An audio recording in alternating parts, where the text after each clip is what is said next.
ہوں کہ نبی کریم صلی اللہ علیہ وآلہ وسلم کی وسعت قلبی دیکھیں آپ، کہ جب مکہ کے لوگوں نے آپ صلی اللہ علیہ وآلہ وسلم کی دعوت کو ٹھکرا دی، نہیں مانا،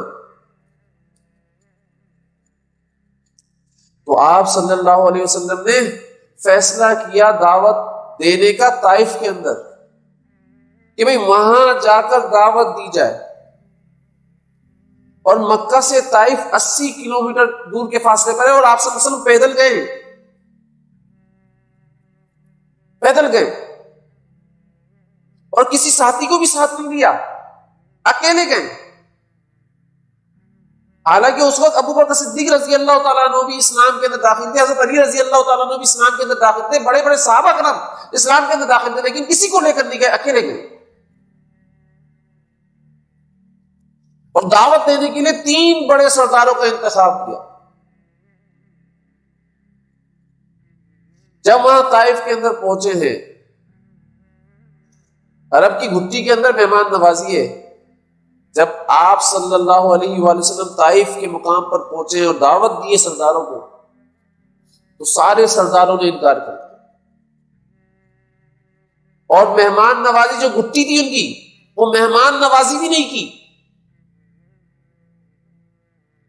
بلکہ آپ صلی اللہ علیہ وسلم کو فرمایا کہ جتنا جلدی ممکن ہو اس علاقے کو چھوڑ دو، آپ یہاں سے چلے جاؤ، ورنہ مسئلہ ہوگا آپ کے لیے۔ بات تو یہ کر رہے ہیں، وہاں پر شرارتی لڑکوں کو پیچھے بھی لگا رہے ہیں کہ بھائی ان کو یہاں سے مزہ چکھا کر بھیجو، کیونکہ یہ ہمارے معبودوں کو برا کہہ رہے ہیں، اعوذ باللہ۔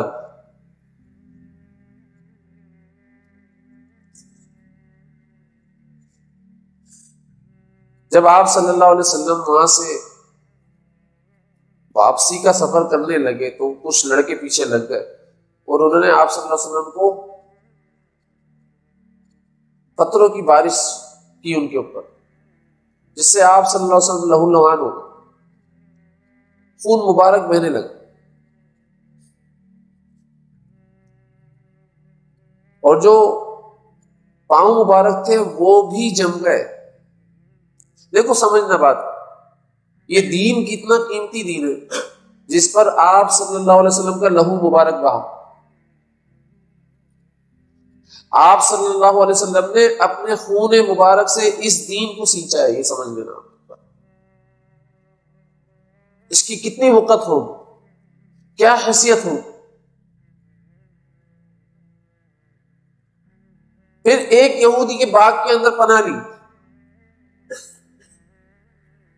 اور تھوڑی دیر رکے کہ وہاں پر ایک یہودی کے باغ کے اندر جو کام کرنے والا خادم عداس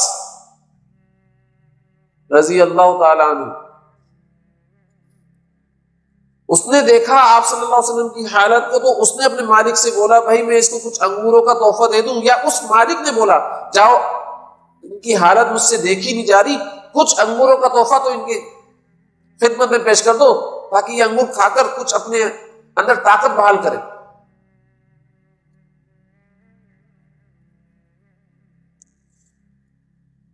اب جب وہ آیا ہے انگور لے کر، دھو کر، صاف کر کے، تو بات کرنے کا انداز دیکھیں آپ صلی اللہ علیہ وسلم کی ذات۔ تم کون ہو؟ فرمایا میں تو یہاں پر کام کرتا ہوں۔ کس علاقے کے؟ بھائی میں نینوا کا ہوں۔ اچھا میرے بھائی یونس علیہ السلام کے علاقے کے ہو؟ فرمایا آپ یونس علیہ السلام کو کسے جانتے ہیں؟ فرمایا میرا بھائی ہے وہ، میں نبی ہوں وہ بھی نبی ہے، تو میں کیسے نہیں جانوں گا اپنے بھائی یونس علیہ السلام کو؟ یونس علیہ السلام کا نام کوئی نہیں جانتا تھا، نینوا کہاں، مکہ کہاں، طائف کہاں۔ اس لیے فوراً ہی مان گیا بھائی یہ کوئی ہے ہستی، اس لیے فوراً ہی بولا بھائی مجھے تو کلمہ پڑھائیں آپ، مجھے تو کلمہ پڑھائیں۔ لیکن میں آپ کو بتانا یہ چاہ رہا ہوں کہ اس ماحول کے اندر بھی جب پورا جسم چھلنی ہے، خون مبارک نکل کر پاؤں جوتوں کے اندر جم گیا اور پاؤں بھی اس کے اندر جم گئے، اور زخموں سے چور ہیں، اس کے اندر بھی آپ صلی اللہ علیہ وسلم دعوت دے رہے ہیں۔ ایک ایک شخص کو اللہ کے قریب کرنا کتنا محبوب تھا، یہ بتانا چاہتا ہوں۔ ایک ایک شخص کو اللہ تعالیٰ کی ذات سے ملانا کتنا محبوب تھا، یہ بتانا چاہتا ہوں کہ کسی طریقے سے جو تعلق مخلوق کا کٹ گیا ہے اللہ تعالیٰ کی ذات سے، وہ کسی طریقے سے جڑ جائے، قریب آ جائیں۔ اس وقت بھی وہ دعوت دے رہے۔